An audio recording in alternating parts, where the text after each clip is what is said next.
So what lessons were learned in Reforger's development that has probably changed Arma 4's development? I see. I see.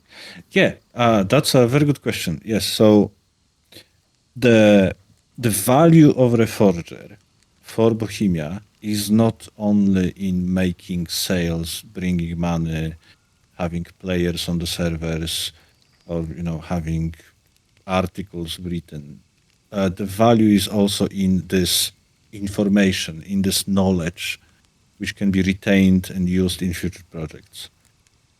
In many ways, Reforger was some kind of prototype, some kind of throw where we throw ourselves on at the new technology with big ambitions and see what happens.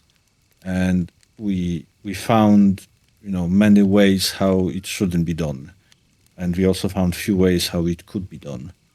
And some of those ways are now profitable, but all of those mistakes and successes are a knowledge base which next team, the one which is working on Arma 4, can now use. And they do every day. Or they do it from the very beginning every day.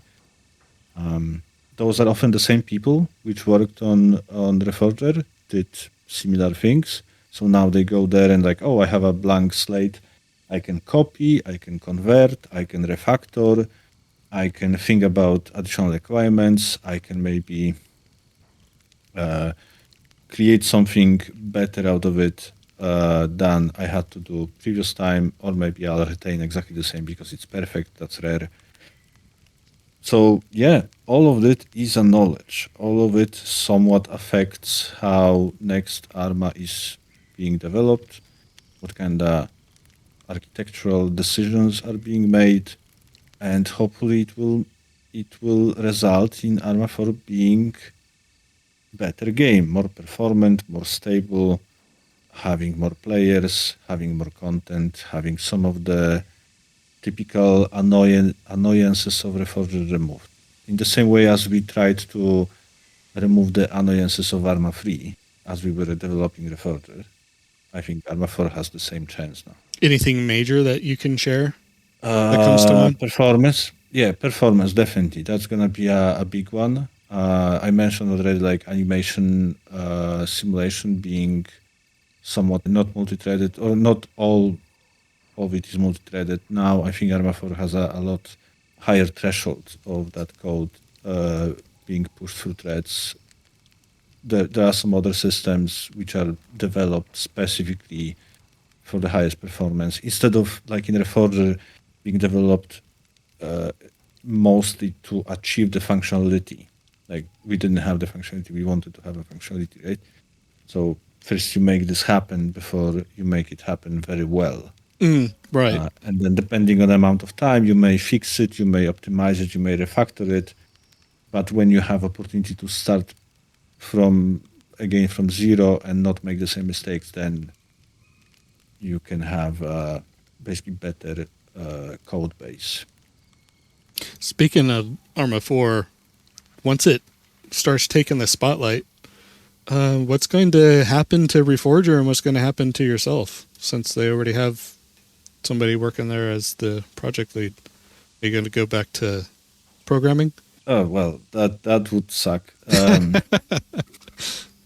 not that good. I'm not that good programmer. Not definitely not anymore. So first, assumption here is that Arma 4 will come out and it will be, a lot better or matching Reforger with its quality and how fun it is to play.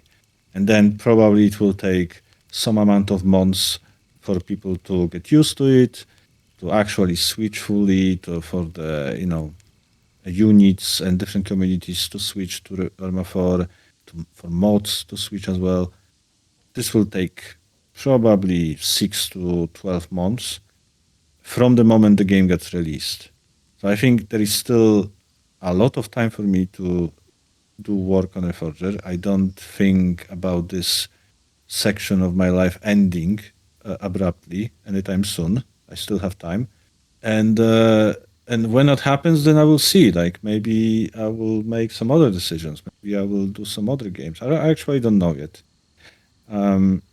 Until that moment, I will be trying to keep Reforger, the best Arma, which is currently released, and also I think through that quality of Reforger, I'm putting additional pressure on Arma 4 team, so they have to kind of keep up. Right? So what you're saying is you don't think people are going to immediately abandon Reforger for Arma 4 because Reforger is going to be that good? I think this already happened in old Armas, right? Like, look at Arma 3 people still playing it while Reforger exists, and I sometimes wonder why. And I know they would say, oh, but we have editor and we have all the scenarios and all the mod packs, and we can run co-ops exactly as we want. So there will be always some people which either for like their own personal reasons they like particular games slightly more than the other. They will take time to switch. This is not going to be instantaneous. We probably should think about how to help them switch. So for modders, I think there is ambition to have some kind of tool set and documentation to help them converting the mods between one Arma and another, which should be still a lot easier than between Arma 3 and Reforger. But for players, if imagine that animation will be slightly different or weapon handling will be slightly different, there will be a lot of people coming and like, oh, I prefer Reforger. I got used to it. I think it's the better. I'm not switching. And it will take some time and everyone else moving on before those people, this person will go like, oh, okay, fine. Hey, thanks so much for watching that clip. If you want to watch the full video, the link is down below in the description. And don't forget to like and subscribe to the channel.